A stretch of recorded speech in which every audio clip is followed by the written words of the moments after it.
The Street That Wasn't There.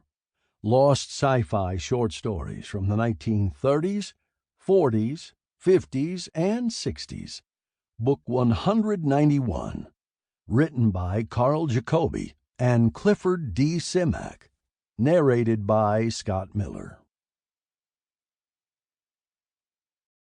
Mr. Jonathon Chambers left his house on Maple Street at exactly 7 o'clock in the evening and set out on the daily walk he had taken at the same time, come rain or snow, for 20 solid years. The walk never varied. He paced 2 blocks down Maple Street, stopped at the Red Star confectionery to buy a Rose Trofero perfecto, then walked to the end of the 4th block on Maple. There he turned right on Lexington, followed Lexington to Oak, down Oak, and so, by way of Lincoln, back to Maple again, and to his home. He didn't walk fast. He took his time.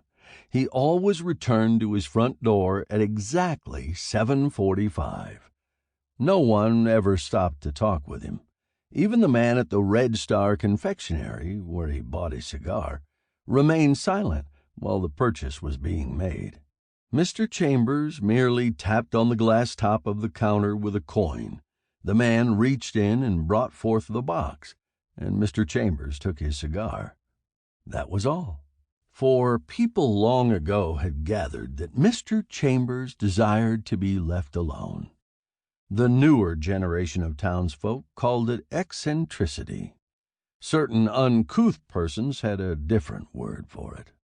The oldsters remembered that this queer-looking individual, with his black silk muffler, rosewood cane, and bowler hat, once had been a professor at State University.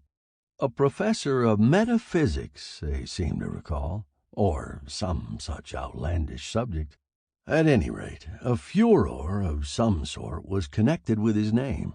At the time, an academic scandal.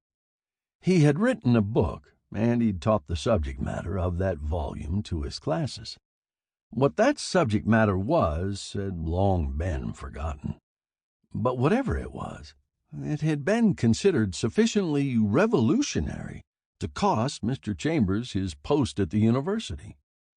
A silver moon shone over the chimney tops, and a chill, impish October wind was rustling the dead leaves when Mr. Chambers started out at 7 o'clock.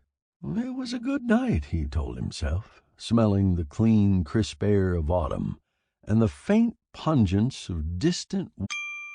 Sample complete. Ready to continue?